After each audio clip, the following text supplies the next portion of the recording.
पत्नी से पहले पति की मौत क्यों हो जाती है? क्या आपने कभी सोचा है कि क्यों एक पति अपनी पत्नी से पहले मर जाता है? गरुड़ पुराण नामक एक पुरानी हिंदू पुस्तक है जो बताती है कि ऐसा क्यों होता है। इस लेख में हम गरुड़ पुराण की शिक्षाओं के बारे में जानेंगे और उन कारणों को समझेंगे कि क्यों पतियों की मृत्यु समय से पहले हो सकती है। आइए इस विषय का अन्वेषण करें और इस प्राचीन ग्रंथ से कुछ ज्ञान प्राप्त करें। हिंदू धर्म में यह माना जाता है कि पति और पत्नी पहेली के टुकड़े की तरह होते हैं जो एक साथ पूरी तरह से फिट होते हैं। वे एक दूसरे को पूरा करते हैं और एक दूसरे के जीवन को बेहतर बनाते हैं। दरअसल सुखी वैवाहिक जीवन में पत्नी को बहुत खास और महत्वपूर्ण माना जाता है। गरुड़ पुराण कहता है कि एक पत्नी क्या करती है, इसका असर उसके पति की आयु पर पड़ता है। प्राचीन धर्म ग्रंथों में कुछ ऐसी चीजों के बारे में बताया गया है जो एक पत्नी करती है जिससे उसके पति की उम्र लंबी या कम हो सकती है। आइए जानें इन चीजों के बारे में और ये उस पर कैसे असर डाल सकती हैं।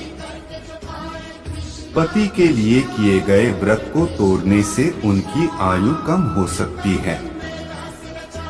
पति की लंबी उम्र के लिए व्रत रखने का मतलब है कि एक महिला अपने पति की लंबी और स्वस्थ जिंदगी की कामना के लिए एक निश्चित समय तक कुछ नहीं खाती है। ऐसा कहा जाता है कि यदि वह इस व्रत के दौरान छिपकर भोजन करती है तो यह बहुत बुरा माना जाता है और इससे उसके पति की उम्र कम हो सकती है। इसलिए एक महिला के लिए यह महत्वपूर्ण है कि वह अपना व्रत न तोड़े और इसे समाप्त होने तक जारी रखे।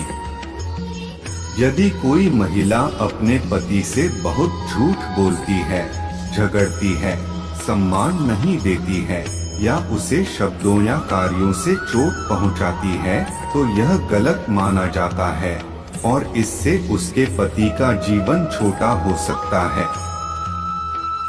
ऐसा इसलिए होता है क्योंकि इससे उनका रिश्ता कम खुशहाल और प्यार भरा हो जाता है।